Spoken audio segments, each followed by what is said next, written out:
ಮೊದಲು ಪ್ರಿವ್ಯೂ ವಿಡಿಯೋನ ನೋಡ್ಕೊಬರೋಣ ಬನ್ನಿ. ನನಗೆ ನವಿರಾದ ಕಂಪನ ಕಣ್ಣಲ್ಲಿ ನೀ ಕಣ್ಣಿಟ್ಟು ಬರಸೆಳೆದರೆ ಮಾತಿಲ್ಲ ಕಥೆಯಿಲ್ಲ ಬರಿದು ಜನ. ನೀವು ಪ್ರಾಜೆಕ್ಟ್ನ ಅಲೈಟ್ ಮೋಷನ್ ಆ್ಯಪ್ಗೆ ಇಂಪೋರ್ಟ್ ಮಾಡ್ಕೊಳ್ಳಿ. ನಿಮಗೆ ಇಲ್ಲಿ ಈ ಥರ ಕಾಣ್ತದೆ. ಈಗ ನೀವು ಸ್ಟಾರ್ಟಿಂಗಿಗೆ ತಗೊಬಂದು ಈಗ ನೀವು ಇಲ್ಲಿ ಈ ಲೇಯರ್ ಸೆಲೆಕ್ಟ್ ಮಾಡಿ ಕಲರ್ ಆ್ಯಂಡ್ ಫಿಲ್ ಮೇಲೆ ಕ್ಲಿಕ್ ಮಾಡಿ ಈ ಆಪ್ಷನ್ ಮೇಲೆ ಕ್ಲಿಕ್ ಮಾಡಿ ನಿಮಗೆ ಬೇಕಾದ ಇಮೇಜನ್ನು ನೀವು ಇಲ್ಲಿ ಸೆಲೆಕ್ಟ್ ಮಾಡಿ ಆ್ಯಡ್ ಮಾಡಿ.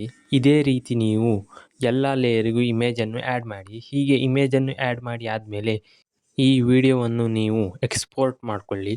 ಈ ವಿಡಿಯೋ ನಿಮಗೆ ಇಷ್ಟವಾದರೆ ಈ ವಿಡಿಯೋಗೊಂದು ಲೈಕ್ ಮಾಡಿ, ಹಾಗೆ ಹೇಗಾಯ್ತು ಅಂತ ಕಮೆಂಟ್ನಲ್ಲಿ ತಿಳಿಸಿ.